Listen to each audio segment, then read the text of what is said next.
신우 여러분, 반가워요. 오늘 하루도 잘 보냈나요? 오늘 날씨가 엄청 춥네요. 여러분, 모두 건강 조심하고 안전하게 부대 생활하길 바래요. 자, 그럼 오늘은 요한복음 7장에 대한 해설을 시작하도록 할게요. 요한복음 7장은 예수님이 유대인들의 불신앙을 지적하시는 말씀들이 많이 나오는데요. 먼저 1절과 13절은 유대인의 핵심 절기인 이 초막절을 배경으로 예수님이 바로 초막절을 완성하기 위해 오신 분임을 보여주고 계세요. 그리고 14절과 24절까지는 예수님의 정체에 대한 논쟁이 벌어지고 있는 상황에서 예수님은 자신의 가르침이 인간에게 전승받은 것이 아니라 하나님에게서 온 것임을 밝혀주고 계시는 말씀이에요. 또 24절에서 37절에는 귀신 들린 자와 이 귀머거리를 고치시는 장면이 나오는데요. 예수님이 이방 땅에서 행하시는 이 치유 사역을 통해서 하나님 나라의 복음이 이 유대를 넘어 이방인에게도 충만하게 미치고 있다는 사실을 보여주는 말씀이에요. 우리 마태복음 8장 9장에서도 이런 말씀을 우리가 보았었죠. 여기서 우리는 이 복음서의 특징을 알 수 있는데요. 동일한 예수님의 사역은 각기 저자들에게 조금씩 다르게 소개되곤 해요. 그런데 놀랍게도 이 복음서의 내용은 한 진리로 동일하다라는 거예요. 저자는 달라도 예수님이 말씀하시고 가르치시는 의미는 동일하다라는 것이죠. 자, 그럼 요한복음 7장에 대해서 좀 더 자세하게 말씀을 같이 보도록 할게요. 1절을 보세요. 예수님은 자신을 죽이려는 유대인들의 음모를 아시고 위험을 피하여서 이 갈릴리에 머물기를 원하셨어요. 아직은 하나님께서 계획하신 이 구속의 때가 아니었기 때문이었는데요. 2절과 5절에 이 예수님의 형제들은 예수님이 제대로 사역을 하시려면 예루살렘에서 초막절 같은 이 기회를 이용해서 자신을 세상에 드러내야 한다고 부추겼어요. 그런데 예수님은 어떻게 하셨나요? 네, 6절에서 9절을 보면 예수님은 세상이 요구하는 시간에 따라 행동하지 않고 하나님의 시간과 목적에 따라 일하셨음을 알 수 있죠. 참 이상하지 않나요? 그냥 단번에 이 세상의 왕이 되실 수 있으셨는데 왜 예수님은 그렇게 하지 않으셨을까요? 예수님은 사람들이 세상에 드러내어 말하라 하는 때에 침묵하셨고 어둠 가운데 있던 사람들이 입을 다물라고 할 때는 밝히 그 빛을 드러내셨어요. 그래서 언제나 세상에서 미움을 받으셨죠. 그래서 우리도 하나님께서 정하신 때가 있어요. 이 정하신 시간이 내게도 가장 좋은 때임을 알아 주님이 일하시는 때를 믿음으로 기다리는 저와 여러분들이 되길 바래요. 그러시고 이제 10절에 예루살렘의 비밀이 올라가시죠. 한 가지 재밌는 것은 여러분, 예수님이 예루살렘에 환호를 받으면서 올라가시는 장면이 나중에 나오잖아요. 그렇죠? 기억이 나죠? 예수님은 이것을 분별하여 행동하셨던 거예요. 예루살렘에 올라가는 목적이 사람들의 요구대로 자신의 세상에 알리려는 것이 아니라 하나님의 뜻을 행하려는 것이었어요. 자, 14절과 15절을 보세요. 사람들은 예수님의 권세 있는 가르침에 놀라게 되는데요. 자신을 죽이려는 유대인들의 음모를 아시면서도 거리낌 없이 말씀을 전파하셨어요.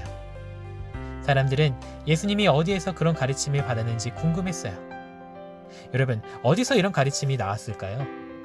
네, 16절과 18절에 주님의 가르침은 하나님 아버지를 직접적이고 완전하게 아시는 데서 나오는 이 교훈임을 우리가 알 수 있죠.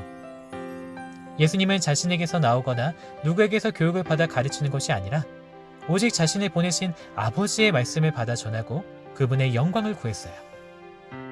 그리고 예수님은 21절에서 23절까지를 보면 안식일에 병자를 고쳐주시고 그 사람을 온전케 하여 자신을 보내신 하나님의 영광을 드러내셨지요. 유대인들은 안식일을 형식적인 종교를 지켰지만 예수님은 안식일의 참된 의미를 살리셨던 거예요. 여러분, 우리도 우리가 예배를 드릴 때 이 드리는 예배를 받으시는 분의 뜻을 온전히 이루는 이 참된 예배인지 늘 스스로 점검하고 생각해 봐야 돼요. 그런데 여러분, 19절과 20절 말씀을 주목해 보세요. 하나님이 보내신 예수님을 배척하여 죽이려는 이 유대인들의 모습은 오히려 그들이 자랑하는 율법을 지키지 않는다는 것을 드러내는 강력한 표지였어요. 말씀을 사랑하여 날마다 묵상하는 것을 자랑하면서도 내 삶의 말씀대로 사는 모습이 나타나지 않는다면 오늘 우리도 유대인들과 다를 바가 없는 거예요.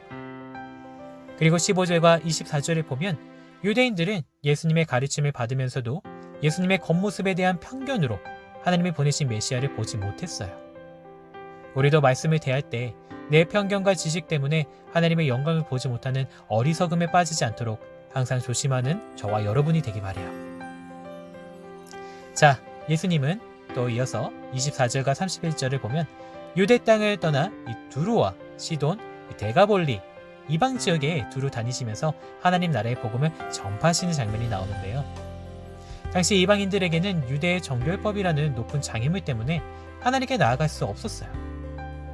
그런데 예수님이 이방인에게도 복음을 전하시고 그들을 고쳐주심으로써 누구든지 하나님의 백성이 되는 복을 누릴 수 있게 된 것이죠.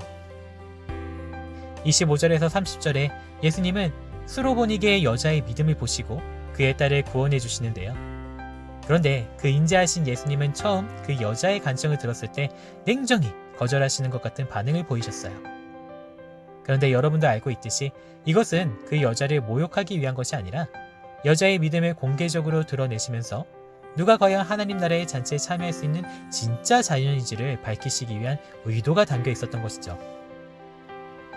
즉, 하나님 나라의 자녀라고 생각했던 이 유대인들은 잔치에 참여할 기회를 먼저 얻었으면서도 스스로 차버렸지만 개와 같은 이방인들이 장차 천국 잔치에 참여하는 이 가족의 기회를 얻게 될 것을 보여주시는 거예요. 비록 이방인 여자일지라도 하나님 나라의 식탁에 참여하기를 원하는 간구에 응답하신 우리 주님이 오늘 우리에게도 이 놀라운 구원의 선물을 주시고자 하신다는 것을 믿고 믿음으로 이 말씀에 우리 또한 반응했으면 좋겠어요. 예수님은 계속해서 32절과 37절 기 먹고 말 더듬는 자를 고쳐주시는 병자를 고쳐주시는 그런 은혜를 우리에게 또한 보여주셨어요.